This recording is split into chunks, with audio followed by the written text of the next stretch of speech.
नमस्कार दोस्तों, स्वागत है आपका स्टडी फॉर सिविल सर्विसेज में। वीडियो को पूरा देखिए। कोई भी आपका फीडबैक है, कोई सजेशन है, तुरंत वीडियो में कमेंट करके जरूर बताइए। अच्छा लगे तो वीडियो लाइक जरूर कर लीजिए और ऐसे वीडियो लगातार फ्री में बिना किसी एडवर्टीजमेंट के पाने के लिए चैनल को तुरंत सब्सक्राइब कर लीजिए और बेल आइकन को जरूर टैप कर लीजिए ताकि आगे भी सारे वीडियो आपको मिलते रहे। यूट्यूब में फॉलो करते हैं तो प्लीज ये वाला फ्री टेलीग्राम चैनल जरूर ज्वाइन कर लीजिएगा। सारे नोटिफिकेशन, सारे अपडेट यहीं पे आते हैं, ध्यान रखिएगा। स्टडी फॉर सिविल सर्विसेज का कोई भी पेड ग्रुप अगर आपको ज्वाइन करना है तो सिर्फ 856480560606089752386455 यही नंबर है हमारे, सिर्फ जहां पे कॉल या व्हाट्सएप कर सकते हैं। इंस्टाग्राम पे हमारा पेज जरूर फॉलो कर लीजिएगा, स्टडी फॉर सिविल .सर्विसेज है। ट्विटर पे हमको जरूर फॉलो कर लीजिएगा, @study for civils है। पार्ट नंबर 9 से कंटिन्यू करेंगे। Operation black board. Operation black board Jawahar रोजगार योजना के अंतर्गत क्लासरूम्स यानी कक्षा कमरों के निर्माण के लिए शुरू किया गया था। इसको ऑपरेशन ब्लैक बोर्ड नाम दिया गया। इसका ईयर इंपॉर्टेंट है 1990-91। इसके बाद जवाहर रोजगार योजना का दूसरा और तीसरा फेज। तो दूसरा फेज ऐसा था जिसमें 120 जिलों का चयन किया गया था। इसमें 12 सड़कों का निर्माण यानी ऑल वेदर रोड्स, लघु सिंचाई कार्य, मृदा संरक्षण, जल संरक्षण और जो है वाटरशेड का विकास, फार्म वानिकी, सूखा शोधित कार्य आदि शामिल किए गए थे। सघन श्रम वाले कार्यों और क्षेत्र के स्थायी विकास के लिए परिसंपत्तियों के निर्माण को प्राथमिकता दी गई। अब थर्ड फेज जवाहर रोजगार योजना का 1998-99 में होता है और यहीं पर एम्प्लॉयमेंट एश्योरेंस स्कीम को जवाहर रोजगार योजना में मिला दिया गया था, मर्ज कर दिया गया था। तीसरे चरण में जो है इसको नाम दिया गया था अभिनव जवाहर रोजगार योजना। ठीक है, अभिनव जवाहर रोजगार योजना। इसका उद्देश्य था श्रमिकों को प्रवासन से रोकना और विशेष परियोजनाएं शुरू कर महिलाओं को रोजगार मुहैया कराना। आगे जाकर आपको पता है क्या हुआ था। जवाहर रोजगार योजना 1989 में NREP और RLEGP के विलय के बाद अस्तित्व में आई थी। इसे 1999 में जवाहर ग्राम समृद्धि योजना नाम दे दिया गया। ठीक है, इसके बाद जवाहर ग्राम समृद्धि योजना और एम्प्लॉयमेंट एश्योरेंस स्कीम के ऑब्जेक्टिव से एक जैसे थे, इस वजह से 2001 में इनका विलय कर दिया गया और संपूर्ण ग्रामीण रोजगार योजना अस्तित्व में आई थी। ठीक है, संपूर्ण ग्रामीण रोजगार योजना अस्तित्व में आई थी, जिसके बारे में हम पहले ही बात कर चुके हैं। यहाँ पर हम थोड़ा सा करेक्शन करेंगे। यहाँ पर 1998-99 लिखा हुआ है, इसको हम लोग सही करेंगे। 25 सितंबर 2001 वो ईयर है जब एम्प्लॉयमेंट एश्योरेंस स्कीम और जवाहर रोजगार योजना को मर्ज किया गया था और इसको क्या बना दिया गया था, संपूर्ण ग्रामीण रोजगार योजना। संपूर्ण ग्रामीण रोजगार योजना जिस डेट पर आई थी उसी डेट को हम कह सकते हैं कि एम्प्लॉयमेंट एश्योरेंस स्कीम और जवाहर रोजगार योजना को मर्ज किया गया था 25 सितंबर 2001 को। ठीक है, संपूर्ण ग्रामीण रोजगार योजना में जो सेंटर और स्टेट का हिस्सा था वो कैसे कैसे था। 75 सेंटर का था, 25 स्टेट का था, यानी कि आप 3:1 मान सकते हैं। अब हम एम्प्लॉयमेंट एश्योरेंस स्कीम के बारे में थोड़ा सा बात कर लेते हैं। एम्प्लॉयमेंट एश्योरेंस स्कीम 2 अक्टूबर 1993 को आई थी। ठीक है, एम्प्लॉयमेंट एश्योरेंस स्कीम आई थी 2 अक्टूबर 1993 को। बाकी सब हम आपको पहले ही बता चुके हैं। खाद्यान्न की आपूर्ति को सस्ते दामों में सुलभ कराने के लिए जन वितरण प्रणाली शुरू की गई थी, रिवैम्प्ड PDS जिसको बोलते हैं। सब आपको पहले ही बता चुके हैं, कई बार रिपीटिशन मिलेगा हर स्कीम के पहले, तो उसका बैकग्राउंड बताने के लिए, जिससे आप कंफ्यूज ना हो। ठीक है, बाकी ये सब चीज़ें हम ऑलरेडी डिस्कस कर चुके हैं। बढ़ते हैं हम लोग आगे। एम्प्लॉयमेंट एश्योरेंस स्कीम में जो वित्त पोषण था वो केंद्र और राज्यों के बीच 80/20 का था। ठीक है, 80:20 का था। मजदूरी, रोजगार और व्यय के संबंध में मांग के आधार पर वित्त पोषण का केंद्र संबंधी हिस्सा सीधे जिला परिषदों को जाता था, जो कि इंप्लीमेंट करते थे स्कीम को। योजना मुख्यतः मांग पर आधारित होती थी, इस वजह से कोई निश्चित बजटीय व्यवस्था का प्रावधान नहीं था। वर्ष में प्रति परिवार अधिकाधिक 2 वयस्कों को 100 दिन तक का मजदूरी रोजगार मुहैया कराया जाता था। कार्यश्रम प्रधान होता था, इस वजह से टिकाऊ और उत्पादनशील परिसंपत्तियों का सृजन होता था। बागवानी विकास के लिए BPL परिवारों को, यानी कि जो गरीबी रेखा से नीचे जीवन यापन कर रहे हैं परिवार, उनको वैयक्तिक लाभार्थी योजना को जो है लागू किया गया था इनके लिए। ठीक है, उसके बाद मजदूरी रोजगार के इच्छुक जो है मिल सकते थे अपने ग्राम विकास अधिकारी से या फिर ग्राम पंचायतों के कार्यालय में जाकर अपना पंजीकरण करा सकते थे एम्प्लॉयमेंट एश्योरेंस स्कीम के तहत। हम प्रधानमंत्री रोजगार योजना के बारे में बात कर लेते हैं। प्रधानमंत्री रोजगार योजना 2 अक्टूबर 1993 को आई थी। ठीक है, इसका उद्देश्य था बेरोजगार युवाओं को उनके अपने स्वरोजगार स्थापित करने में मदद करना। अब लाभार्थियों के लिए मापदंड क्या थे, ये थोड़ा सा शॉर्ट में देख लेते हैं। मापदंड जैसे थे 18 से 35 वर्ष की आयु के बीच के व्यक्ति को इस योजना का लाभ मिल सकता था। हालांकि जम्मू कश्मीर, हिमाचल, पूर्वोत्तर राज्य, उत्तरांचल के शिक्षित बेरोजगार युवाओं को अधिकतम आयु में 5 वर्ष की छूट दी गई थी। ठीक है, अनुसूचित जाति, जनजाति, भूतपूर्व सैनिक, शारीरिक रूप से विकलांग और महिलाओं के लिए योजना की अधिकतम आयु 45 कर दी गई थी। शैक्षिक योग्यता का सवाल है तो 8वीं तक का पढ़ा हुआ होना चाहिए था प्रधानमंत्री रोजगार योजना का पात्र बनने के लिए। ठीक है, उसके बाद पारिवारिक आय जो है कुल मिलाकर 40,000 से अधिक नहीं होनी चाहिए थी। आरक्षण यहाँ पर दिया जाना था, महिलाओं को प्राथमिकता भी, आरक्षण भी। अनुसूचित जाति, अनुसूचित जनजाति के लिए 22.5% और अन्य पिछड़ा वर्ग के लिए 27% आरक्षण की व्यवस्था थी। एक शर्त और थी कि किसी भी वित्तीय संस्था अथवा सहकारी बैंक में बकाया नहीं होना चाहिए था अगर कोई व्यक्ति इस योजना का लाभ लेना चाहता है तो। इसके बाद कोई भी व्यक्ति प्रधानमंत्री रोजगार योजना के अंतर्गत उद्योग और सेवाओं के लिए 2 लाख रुपए और व्यापार के लिए 1 लाख तक प्राप्त कर सकता था। यदि 2 अथवा 2 से अधिक व्यक्ति साझेदारी में कोई योजना चलाना चाहते थे तो उन्हें अधिकतम 10 लाख की भी धनराशि दी जा सकती थी। ठीक, इसके बाद ग्रामीण रोजगार सृजन कार्यक्रम। ग्रामीण रोजगार सृजन कार्यक्रम बहुत पहले से आए थे, जैसे खादी एवं ग्रामोद्योग आयोग का विकास हुआ था। इसकी स्थापना कब हुई थी? 1956 में। ठीक है। इसके बाद अधिकाधिक महसूस किया गया कि अपेक्षाकृत अधिक आधुनिक उद्योगों पर ध्यान केंद्रित किए जाने की ज़रूरत है, जिसमें ग्रामीण क्षेत्रों में पदार्पण करने की संभावना है। मतलब अगर हम कोई आधुनिक उद्योग भी लाना चाहते हैं तो उसको हर हाल में ग्रामीण क्षेत्रों से ही शुरू होना होगा। ठीक है। ग्रामीण कामगारों को अगर कौशल नहीं पता है तो उनको कौशल दिया जाएगा, उत्पादकता के स्तर को बढ़ाया जाएगा। इसलिए देन प्राइम मिनिस्टर के सभापतित्व में कुछ अधिकार संपन्न समिति का सृजन हुआ था। मई 1994 रिपोर्ट प्रस्तुत की गई थी, जिस आधार पर KVIC 1 अप्रैल 1995 को ग्रामीण रोजगार सृजन कार्यक्रम की शुरुआत करती है। ठीक है। ग्रामीण रोजगार सृजन कार्यक्रम की शुरुआत होती है। ग्रामीण रोजगार सृजन कार्यक्रम ये कब आया आपका? 1 अप्रैल 1995। डेट ध्यान रखिएगा। इसमें क्या था कि बैंकरों और ग्रामीण उद्यमियों को दोनों ही को जो है वांछित स्वीकार्यता नहीं मिल पाई शुरू में।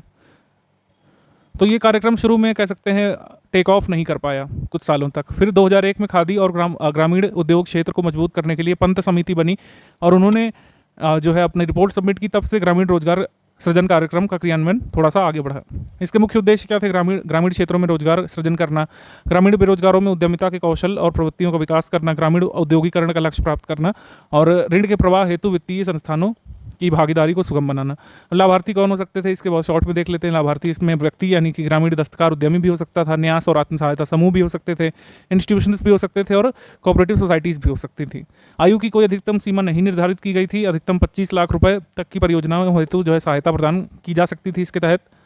फिर उसके बाद राष्ट्रीय महिला कोष हम देख लेते हैं। राष्ट्रीय महिला कोष 1993 में अस्तित्व में आया था, जिसको नेशनल क्रेडिट फॉर वुमेन भी बोल सकते हैं हम लोग। इसका उद्देश्य था महिलाओं के लिए वित्तीय और सामाजिक विकास पैकेज के माध्यम से विकास और सामाजिक आर्थिक बदलावों के साधन के रूप में ऋण को प्रोत्साहित करना और क्रियाकलापों को बढ़ावा देना और आकार देना। महिलाओं की ऋण संबंधी सुविधाओं को बेहतर बनाना इसका लक्ष्य था।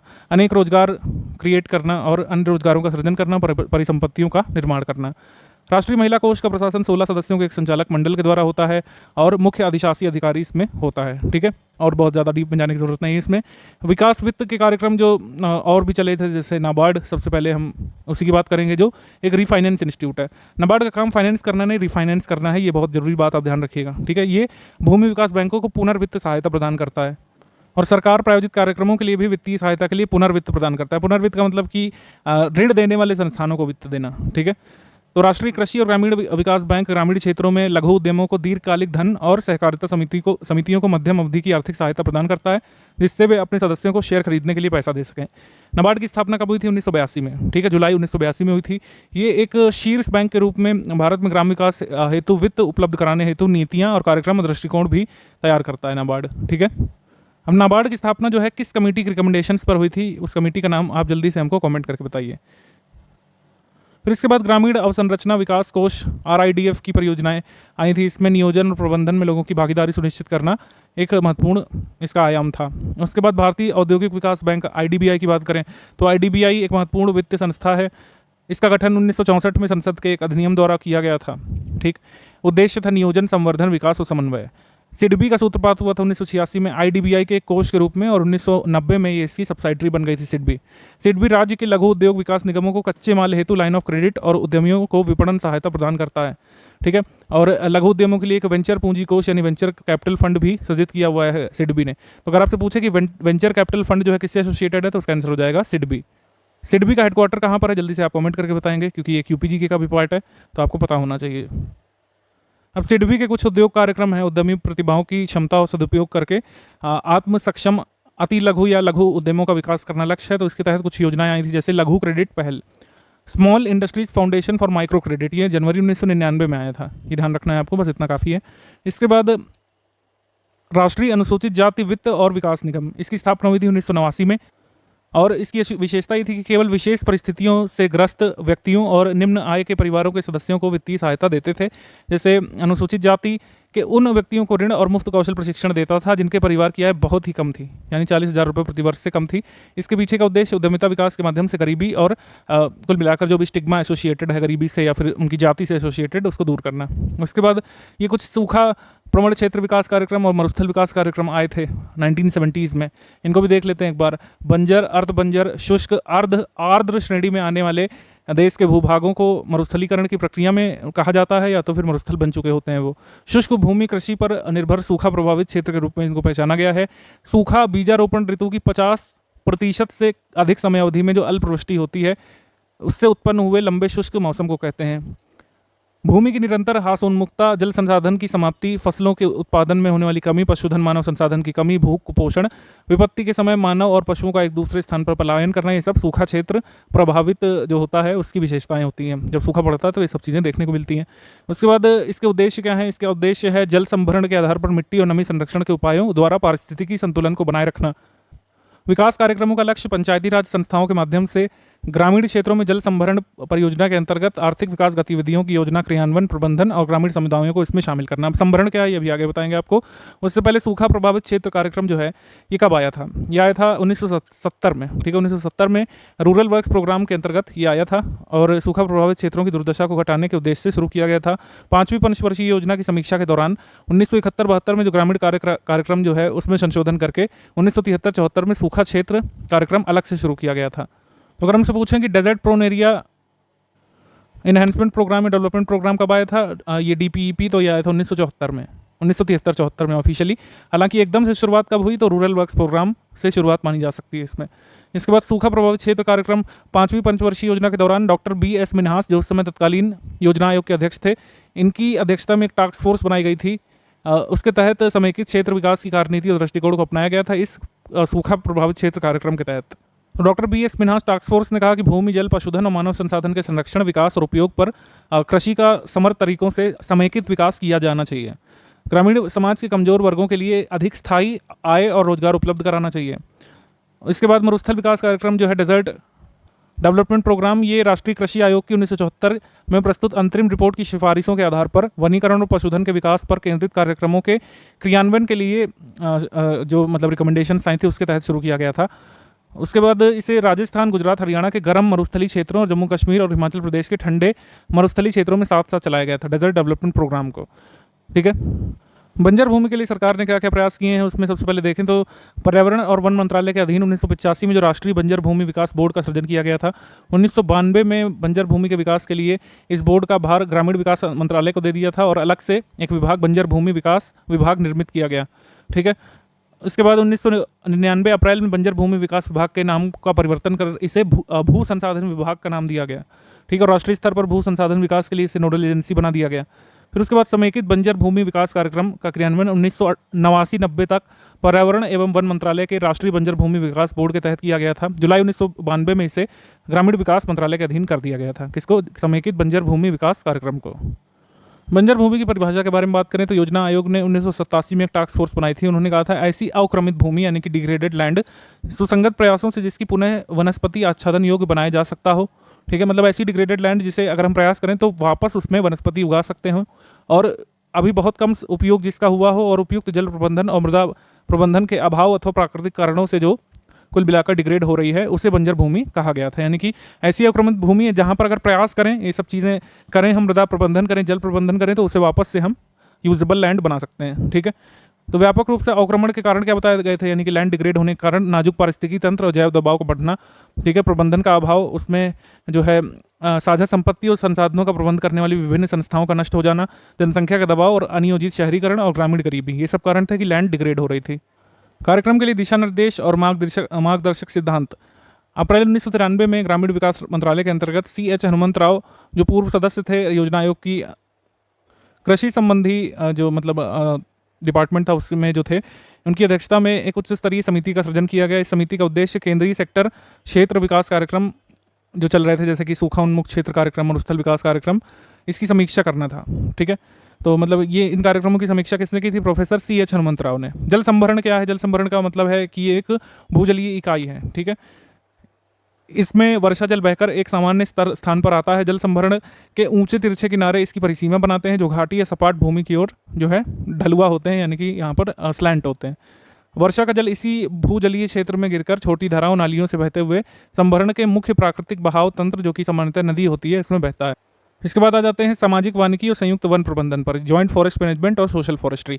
राष्ट्रीय कृषि आयोग ने 1976 में समस्त वृक्ष संसाधन को विस्तार प्रदान करने की आवश्यकता को ध्यान में रखते हुए सामाजिक वानिकी को अपनाए जाने का सुझाव दिया था, यानी कि सोशल फॉरेस्ट्री का सुझाव सबसे पहले दिया राष्ट्रीय कृषि आयोग ने 1976 में, छठी पंचवर्षीय योजना की अवधि में, जो कि 1980 से 85 के बीच चली थी।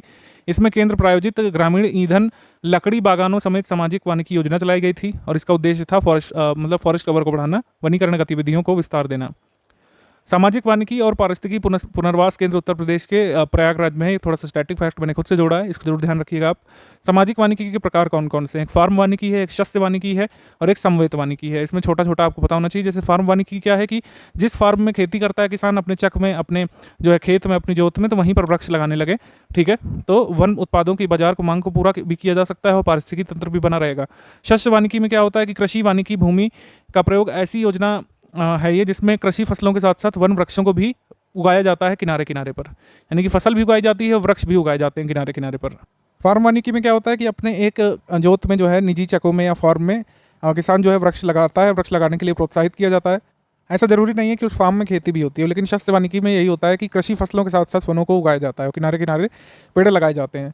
समवेत वानिकी में क्या होता है कि इसके अंतर्गत सामुदायिक वानिकी आती है। सामुदायिक वानिकी जैसे नाम से पता चल रहा है कम्युनिटी फॉरेस्ट्री, तो इसका अर्थ होता है सामुदायिक भूमि पर, यानी कि जिसका निजी स्वामित्व किसी एक व्यक्ति का ना हो, तो सामुदायिक भूमि पर वृक्ष लगाना, इसका मतलब होता है सामुदायिक वानिकी। तो उद्देश्य है कि संपूर्ण समुदाय के लिए जो किसी एक व्यक्ति की भूमि ना हो उसमें वृक्ष संसाधनों को बढ़ाया जाए। सरकार जो है सैपलिंग्स दे सकती है, यानी छोटे पौधे, उर्वरक आदि देती है और समुदाय की जिम्मेदारी होती है वृक्ष लगाना और वृक्षों की रक्षा करना, उनको मेंटेन करके रखना। तो ये होती है आपकी कम्युनिटी फॉरेस्ट्री। इसके बाद बंजर भूमि पर वृक्षारोपण के साथ साथ सड़कों, नहरों, रेल पटरियों के किनारे किनारे भी पेड़ लगाया जाता है। इसको विस्तार वानिकी नाम देते हैं और ये मोस्टली जो है जिम्मेदारी सरकार की होती है या फिर नॉन गवर्नमेंटल ऑर्गेनाइजेशंस की होती है, ठीक है। शहरी क्षेत्रों में जो खाली पड़ी ज़मीन होती है उसमें भी वृक्षारोपण नगर निगम वगैरह करते रहते हैं। इससे सौंदर्यीकरण बढ़ता है शहर का और शोर और धूल के स्तर को कम करने में मदद मिलती है। सड़क के किनारे किनारे जो वन लगाए जाते हैं या फिर जो है पेड़ लगाए जाते हैं उनको शहर वानिकी कहा जाता है। पिकनिक जैसे मन बहलाव और जो है मंथर दौड़, ठीक है, यानी जॉगिंग वगैरह हो गया, सैर, विश्रांति, शिक्षा आदि के लिए सुंदर भूदृश्य विकसित करने के लिए आमोद प्रमोद वानिकी भी की जाती है, ठीक है। देन उसके बाद संयुक्त वन प्रबंधन यानी कि joint forest management. Joint forest management वर्ष 1988 में अस्तित्व में आया था। नई वन नीति लागू की गई थी और जिससे वन प्रबंधन के उद्देश्य बिल्कुल बदल गए थे। अब ये ध्यान दिया जाने लगा था कि वाणिज्य और उद्योग से हटकर अब पर्यावरण संबंधी कार्यों पर जोर दिया जाएगा। मतलब जो बेसिक ऑब्जेक्टिव है, जो कि पहले होता था कि लोगों को लाभ पहुंचे वनों से, वो अब सेकेंडरी हो गया था। प्राइमरी ऑब्जेक्टिव था कि किसी तरह पर्यावरण संबंधी रक्षा हो सके, पर्यावरण का सुधार हो सके, संवर्धन हो सके और साथ साथ मूल आवश्यकताएं भी पूरी होती रहें, ठीक। पहले क्या होता था कि ज़्यादातर मूल आवश्यकताओं पर फोकस किया जाता था, पर्यावरण पर नहीं। ऐसा पहली बार था कि वनों और उसके पास रहने वाले लोगों के अधिकार को वन प्रबंधन के एक हिस्से के रूप में मान्यता दी गई थी और लोगों को वन उपज के आधार पर प्रथम उत्तरदायित्व के रूप में पहचाना गया था कि यानी कि जो वन उपज लेता है वनों से, उसी का सबसे पहले उत्तरदायित्व बनता है पर्यावरण संरक्षण का और वनों के संरक्षण का। नई वन नीति 1990 के अनुसार दिशा निर्देश जारी किए गए जिसमें राष्ट्र के अपकर्षित वनों के पुनरुद्धार के प्रयासों के लिए एक दृष्टिकोण की बात की गई थी और इस दृष्टिकोण को जॉइंट फॉरेस्ट मैनेजमेंट कहा गया था, ठीक है, यानी संयुक्त वन प्रबंधन। राष्ट्रीय वनीकरण एवं पारिस्थितिकी विकास बोर्ड की स्थापना जो 1992 में हुई थी, आरओ पेपर में आया था पहले, ये ध्यान रखिएगा, ठीक है। और वनीकरण और पारिस्थितिकी पुनरुद्धार गतिविधियों को बढ़ावा देने के लिए बात कही गई। यह तत्कालीन राष्ट्रीय बंजर भूमि विकास बोर्ड की उत्तरवर्ती संस्था थी। कौन? राष्ट्रीय वनीकरण एवं पारिस्थितिकी विकास बोर्ड।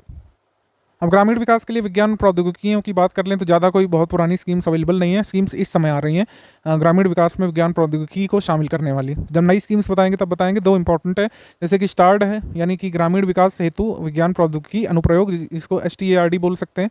कमजोर वर्गों के लिए विज्ञान प्रौद्योगिकी अनुप्रयोग, जिसको स्टॉस बोल सकते हैं। ये कब किस ईयर में आए थे काफ़ी मैंने ढूंढा, लेकिन ये नहीं अवेलेबल नेट पर, ना ही सरकार के किसी ऑफिशियल डॉक्यूमेंट पर। पशुपालन और मत्स्य पालन से संबंधित जो योजनाएं आई हैं ग्रामीण भारत में, उनमें अगर देखें तो डेयरी विकास योजना है, चारा विकास योजना है। 1964 में गहन मवेशी विकास योजना आई थी और विशेष पशुधन उत्पाद योजना आई थी। जिनके ईयर मिल गए मैंने लिख दिया है, जिनके नहीं मिले हैं उनको याद करना आपके लिए जरूरी नहीं है। उसके बाद कुछ उल्लेखनीय कार्यक्रम आए थे जनजातीय क्षेत्रों के लिए, सूखा प्रवण क्षेत्रों के लिए, ऊसर भूमि के लिए, अधिग्रहित क्षेत्रों के लिए। उनमें क्या है? उनमें है पर्वतीय क्षेत्र विकास योजना 1972, 1972-73 में जनजातीय विकास योजना। फिर उसके बाद 1961 में गहन कृषि जिला योजना, सूखा प्रवण क्षेत्र योजना और मरुभूमि विकास योजना। 1974 में अधिग्रहित क्षेत्र विकास योजना और सकल ग्राम विकास योजना, ठीक है। ग्रामीण विकास में अंतरिक्ष प्रौद्योगिकी का प्रयोग किया जाता है, जैसे कि भौगोलिक सूचना प्रणाली यानी कि ज्योग्राफिकल इंफॉर्मेशन सिस्टम कंप्यूटर आधारित प्रणाली है। इसमें लोकेशन स्पेसिफिक जानकारी मिल जाती है सैटेलाइट्स के माध्यम से, जैसे जानकारी को ग्रहण करने, भंडारित करने, विश्लेषित करने और प्रदर्शित करने में सक्षम है टेक्नोलॉजी। ठीक है, इसमें स्थान विशेष के अनुसार हम जो है आंकड़े इकट्ठे कर सकते हैं, जिसका भी उपयोग कर सकते हैं अन्वेषणों में, संसाधन प्रबंधन में, विकास नियोजन में कर सकते हैं। जैसे इसमें लोकेशन बेस्ड सारे आंकड़े मिल जाते हैं कि किसी क्षेत्र की जनसंख्या कितनी है, घर कितने हैं, ठीक है, मौसम कैसा है, ये सब जानकारी इकट्ठा की जा सकती है। तो इससे योजना बनाने में मदद मिलती है। जैसे इसमें एग्जाम्पल दिया है कि हम किसी भी भौगोलिक सूचना का संबंध भूमंडल के किसी बिंदु पर अपने गांव, नगर के मौसम से संभावित परिवर्तनों के विषय में जान सकते हैं। हम उस समय के आसपास वर्षा के विषय में सामान्य सूचना प्राप्त कर सकते हैं, फिर अपने गांव नगर के संदर्भ में पूर्वानुमान कर सकते हैं कि तत्काल भविष्य में क्या होने वाला है। तो फोरकास्टिंग में हेल्प मिलती है। थोड़ा सा टेक्निकल एस्पेक्ट में अगर हम जाए तो जीआईएस जिन प्रणालियों का उपयोग करता है उसमें शामिल हैं सबसे पहले method, people, data, software, hardware और एक अंतिम चीज़ जो है वो जरूरी है, वो नेटवर्क है। ठीक, ये 6 कंपोनेंट है जीआईएस के, ध्यान रखिएगा। इसके बाद विश्व अवस्थापन प्रणाली यानी कि ग्लोबल पोजीशनिंग सिस्टम है। इसमें उपग्रह मार्गदर्शन प्रणाली का उपयोग होता है। सबसे पहले अमेरिकी सेना ने इसको यूज़ किया था 1960 के आसपास, और अब सभी बाकी लोग इसका यूज़ कर रहे हैं। ठीक है, ग्लोबल पोजीशनिंग सिस्टम। जीपीएस किस तरीके से काम करता है, नासा वालों ने दिया अपनी वेबसाइट पर सिंपल डायग्राम कि इसमें सैटेलाइट्स होते हैं। ठीक है, ये सैटेलाइट्स होते हैं, इधर ये सिग्नल भेजते हैं ग्राउंड स्टेशंस को, और ये जो है बाई डायरेक्शनल जो है कम्युनिकेशन होता है। ठीक है, फिर इन ग्राउंड स्टेशन से जो सिग्नल है रिसीवर को मिलता है, रिसीवर के पास मतलब रिसीवर हाथ में जो आप लिए हुए हैं रिसीवर डिवाइस, इससे सिग्नल मिलता है ग्राउंड स्टेशन से आपको, ये यूनि डायरेक्शनल होता है। ठीक है, तो इस तरीके से काम करती है। अब इसमें ये पूछा जा सकता है टेक्निकल एस्पेक्ट में कि ये जो रिसीवर को जो सिग्नल मिल रहा है ये किस फॉर्म में होता है। रिसीवर को जो सिग्नल मिलता है ये रेडियो वेव्स में होता है। ठीक है, रेडियो वेव्स में, ये ध्यान रखिएगा। देन इसके बाद रिमोट सेंसिंग यानी दूरस्थ संवेदन की बात कर लें तो इसमें विज्ञान और कला का संयोजन है, जिसमें प्रकाश यानी कि कैमरे और स्कैनर का प्रयोग करके, ताप यानी कि तापीय स्कैनर का प्रयोग करके, रेडियो तरंगों का प्रयोग करके, रडार के माध्यम से, विद्युत चुंबकीय ऊर्जा के प्रति संवेदी उपकरणों की मदद से दृश्य घटनाओं का संसूचन और परिमापन किया जाता है। तो अगर हमसे सिंपली पूछ लें कि दूरस्थ संवेदन में हम किसका प्रयोग करते हैं, तो हम लोग प्रयोग करते हैं इलेक्ट्रोमैग्नेटिक रेडिएशंस का, यानी कि विद्युत चुंबकीय किरणों का या फिर ऊर्जा का, विद्युत चुंबकीय ऊर्जा का। आगे हम लोग ग्रामीण स्वास्थ्य योजनाओं पर आएंगे, लेकिन उससे पहले यहाँ पर मौलिक शिक्षा के बारे में समझना जरूरी है ब्रीफ में। मौलिक शिक्षा और सर्व शिक्षा अभियान, ये दो इंपॉर्टेंट एस्पेक्ट हैं जिनको समझना जरूरी है। मौलिक शिक्षा का सार्वभौमिकीकरण यानी कि यूनिवर्सलाइजेशन ऑफ एलिमेंट्री एजुकेशन 1950 से एक राष्ट्रीय लक्ष्य मान लिया गया था। आज़ादी के तुरंत बाद से ही भारत के संविधान के नीति निर्देशक सिद्धांत में 14 वर्ष तक के सभी बच्चों के लिए मुफ्त अनिवार्य शिक्षा के लिए प्रावधान सुनिश्चित किया गया है। 2002 दिसंबर में अनिवार्य शिक्षा के लिए 6 से 14 वर्ष के बच्चों के लिए शिक्षा के अधिकार को एक मौलिक अधिकार के रूप में शामिल करने के लिए संशोधन किया गया था संविधान में। ठीक है, मौलिक शिक्षा है क्या, इसका हम लोग समझ लेते हैं। इसकी अवधारणा क्या है। 1 से 8 तक प्रदान की जाने वाली शिक्षा को हम लोग मौलिक शिक्षा मानते हैं भारत में। मोटे तौर पर 6 से 14 वर्ष तक के बच्चों के लिए लागू होती है और 2 अवस्थाओं में विभाजित किया जा सकता है इसको, प्राथमिक व उच्च प्राथमिक शिक्षा। प्राथमिक शिक्षा कक्षा 5 तक होती है, इसमें 6 से 11 वर्ष की आयु के बच्चे आते हैं।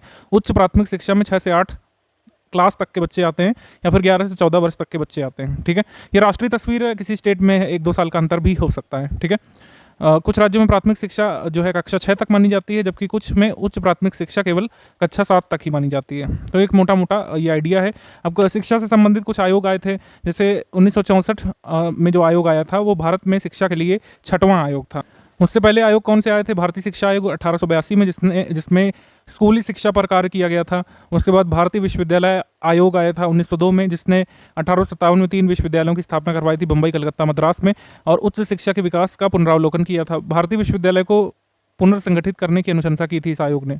ठीक है, तीसरा आया था कलकत्ता विश्वविद्यालय आयोग, इसको कहा गया था 1917-19 में, बंगाल में विश्वविद्यालय की स्थापना की अनुशंसा की थी। चौथा आयोग स्वतंत्रता के बाद के समय नियुक्त किया गया था, और पहला आयोग जो था मतलब स्वतंत्रता के बाद जो आया था विश्वविद्यालय शिक्षा आयोग 1948-49, जिसने देश में उच्च शिक्षा के विकास पर विचार किया और भविष्य में इसके विस्तार के लिए प्रस्ताव बनाए थे। तो ये आपके कुछ शिक्षा से संबंधित आयोग हो गए।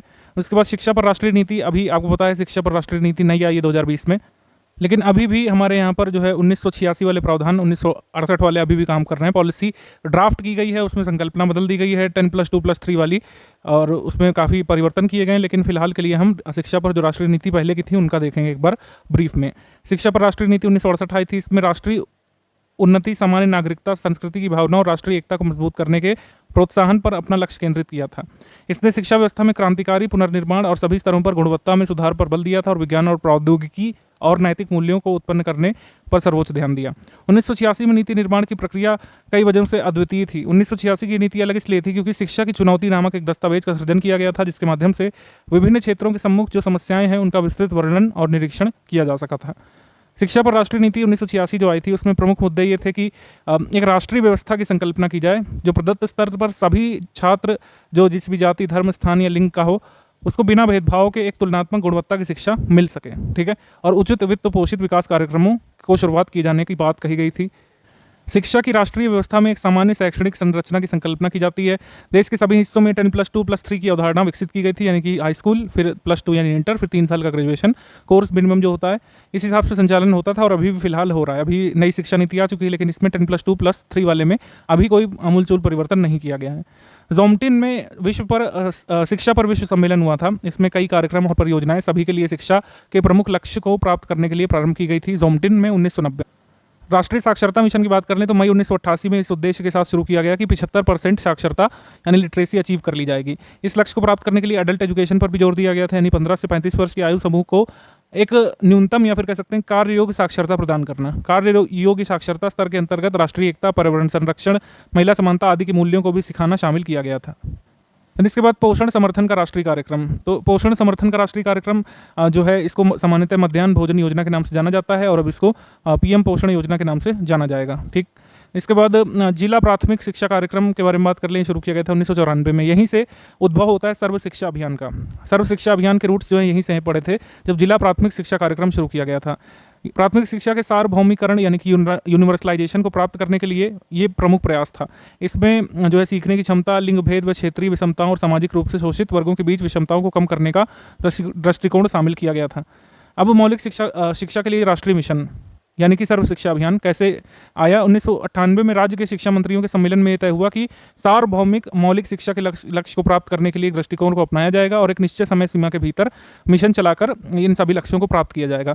मानव संसाधन विकास मंत्री, उस समय मानव संसाधन मंत्रालय होता था, उनकी अध्यक्षता में सार्वभौमिक मौलिक शिक्षा के लक्ष्य की प्राप्ति के लिए ऑपरेशन शुरू करते हुए एक विवरणात्मक रूपरेखा तैयार की गई, जिससे सर्व शिक्षा अभियान कहा गया।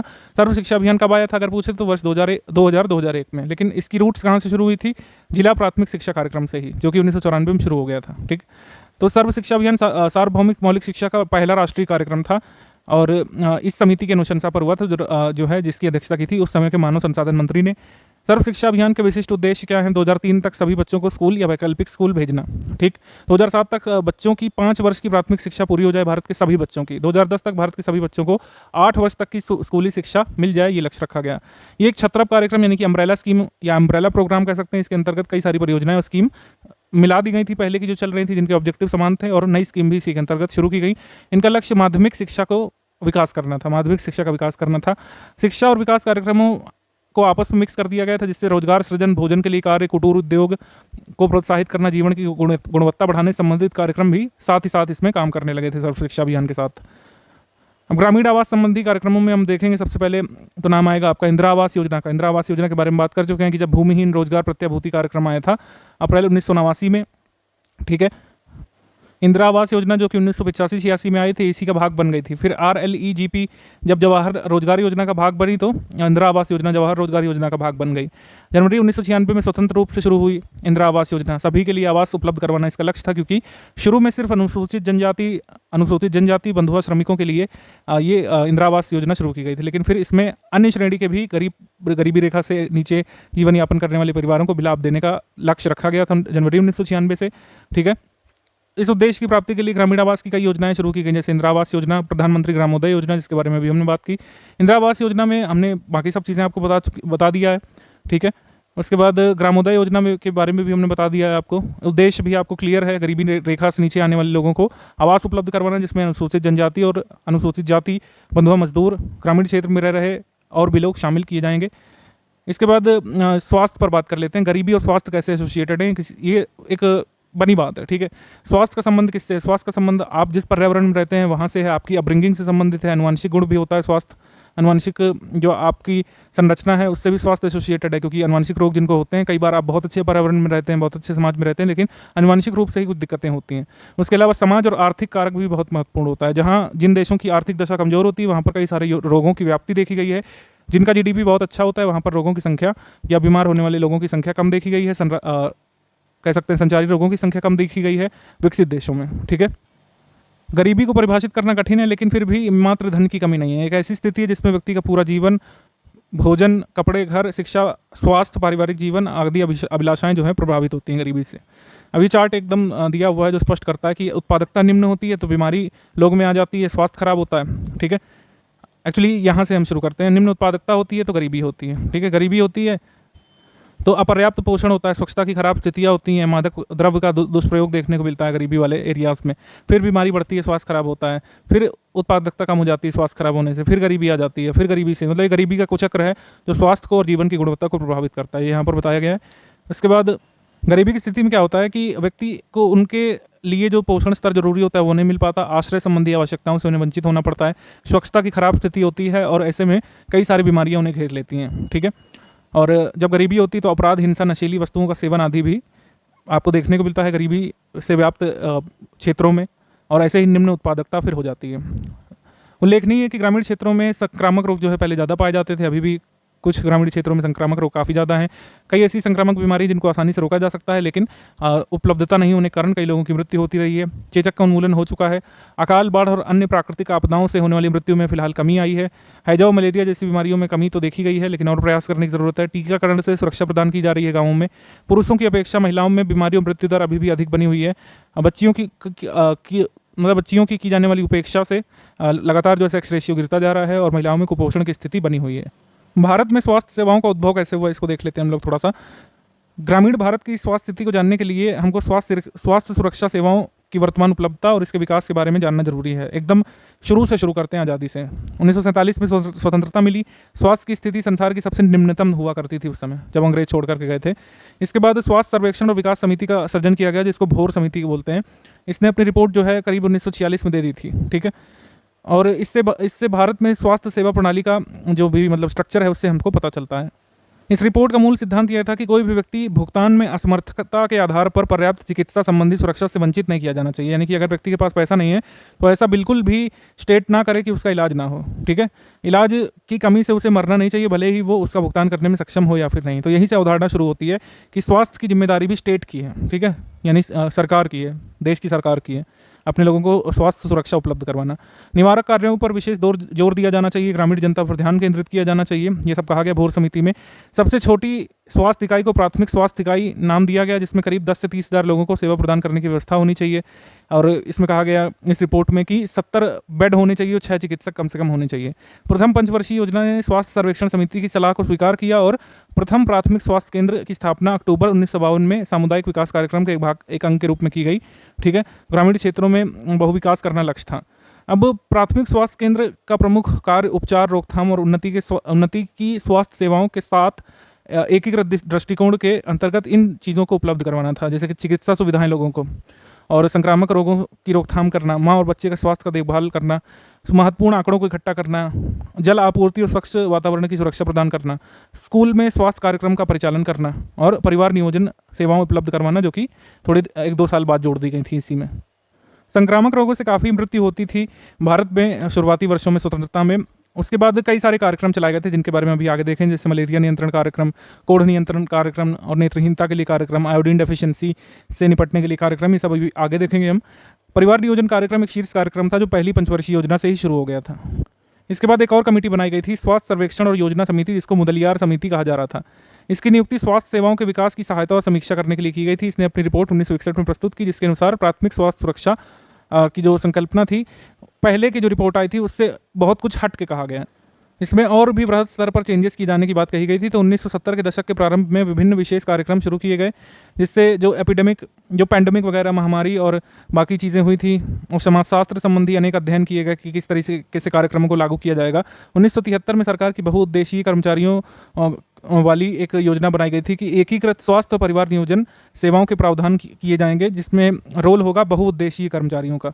बहुउद्देशीय कर्मचारी कार्यकर्ता जो थे, इन्होंने प्राथमिक स्वास्थ्य केंद्रों के कार्य पर जो है काम तो किया, लेकिन फिर एक कमेटी बनी थी करतार सिंह कमेटी करके 1973 में। इसमें देखा गया कि जो ये हेल्थ एजेंट्स नियुक्त किए गए थे, इनके बीच समन्वय का काफ़ी अभाव था। ठीक है, तो नई केंद्र सरकार फिर आती है, इसने सामुदायिक स्वास्थ्य कर्मचारी योजना 1970 में शुरू की। इसका उद्देश्य ग्रामीण क्षेत्रों में स्वास्थ्य सेवाएं जो है ग्राम स्तर के सामुदायिक कर्मचारी के द्वारा उपलब्ध कराना था, जिन्होंने स्वास्थ्य सेवाओं और लोगों के बीच संपर्क सूत्र की भूमिका निभानी थी। बहुत सारे कारणों से ये कार्यक्रम असफल होता है, क्योंकि केवल सामुदायिक कर्मचारी नियुक्त करके जो है पूरी समस्या हल नहीं की जा सकती थी, और भी इसमें शोध करने की ज़रूरत थी, क्योंकि भारत की जनसंख्या ज़्यादा थी और सर्विसेज उपलब्ध करवाना इतना ईजी नहीं था।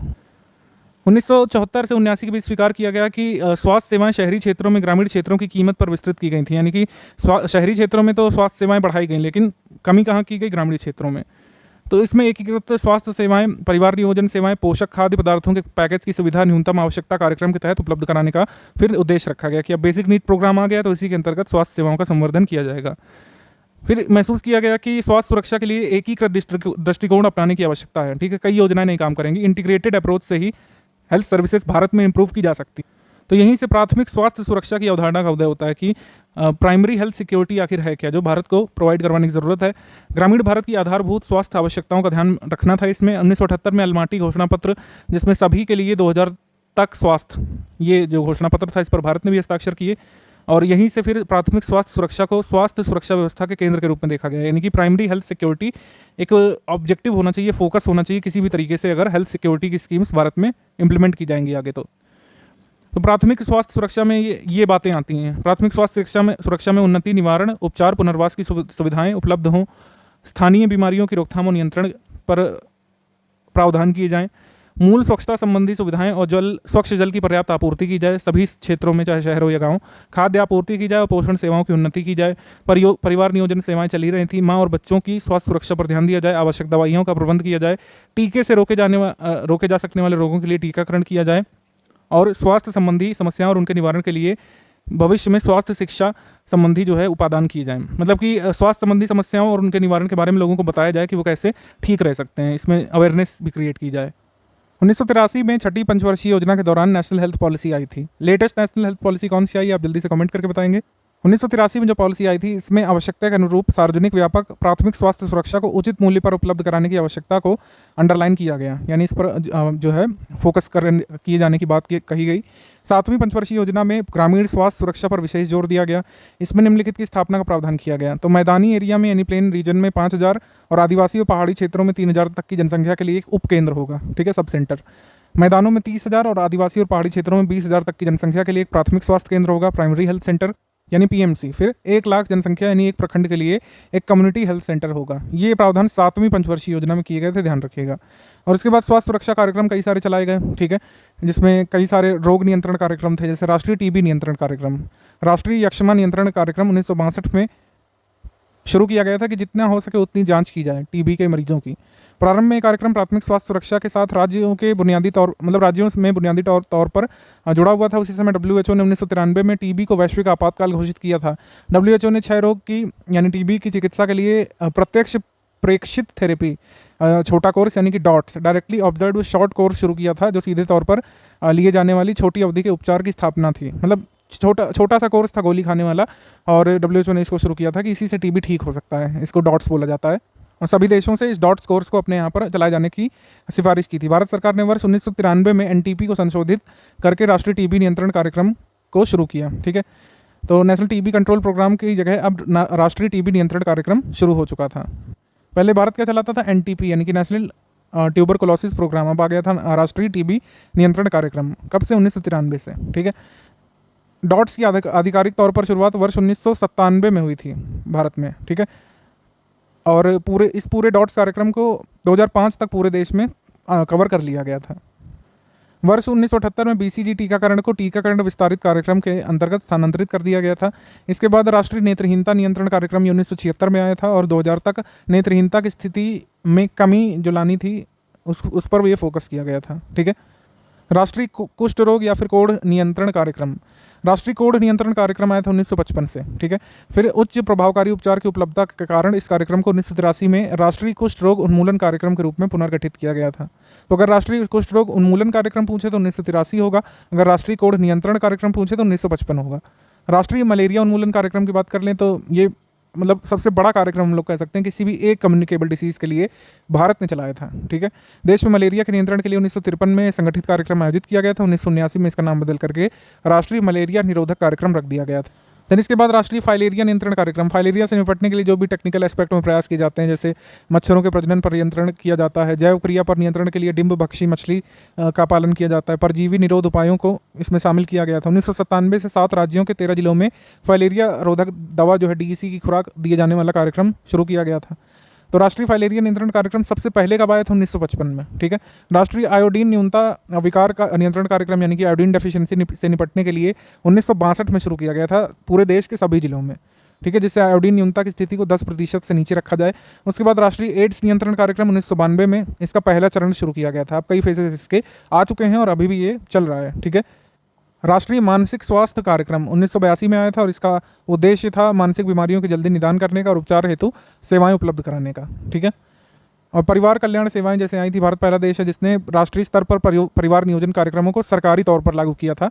पहली पंचवर्षीय योजना से इसको शुरू कर दिया था। परिवार नियोजन कार्यक्रम का उद्देश्य था कि हमारी जनसंख्या क्यों इतनी तेज़ी से बढ़ती जा रही है, उसके कारणों का पता लगाना और परिवार नियोजन से हेल्थ सर्विसेज को आगे बढ़ाना और परिवार नियोजन हेल्थ सर्विसेज का एक महत्वपूर्ण अंग बनाना, क्योंकि कहीं ना कहीं हमको जनसंख्या को नियंत्रित करने की ज़रूरत थी और परिवार नियोजन इसके लिए काफ़ी इफेक्टिव कार्यक्रम हो सकता था।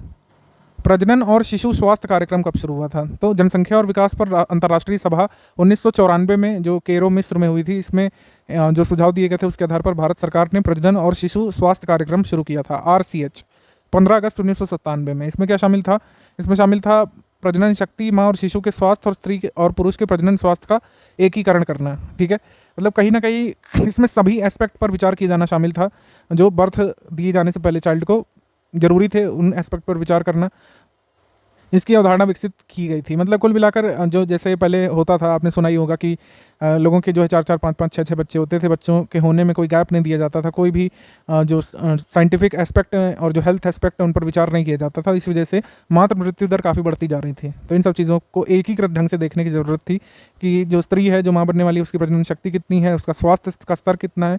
ठीक है, ये सब चीज़ें। उसके बाद ग्राहक केंद्रित, मांग प्रेरित, उच्च स्तरीय और आवश्यकता आधारित सेवाओं को उपलब्ध कराना, विभिन्न इंटरवेंशंस के माध्यम से सुविधा के स्तर को ऊंचा उठाना, प्रसव सुविधाओं में सुधार करना और प्राथमिक स्वास्थ्य केंद्रों और उपकेंद्रों में MTP और IUD का समावेश करना।